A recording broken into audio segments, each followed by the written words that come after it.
দুবাইয়ের শারজায় রুমমেট ওসমানের রডের আঘাতে আহত হন আরিফ। দীর্ঘদিন দুবাইয়ের আল কাশেমি হাসপাতালে আইসিইউতে মৃত্যুর সঙ্গে লড়াই করছিলেন তিনি।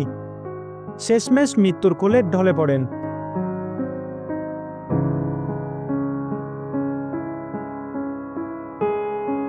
আরিফের মৃতদেহ ২৪ জুন দুবাই থেকে ঢাকা এয়ারপোর্টে পৌঁছে পরে আনা হয় নিজ বাড়ি মহেশখালীতে।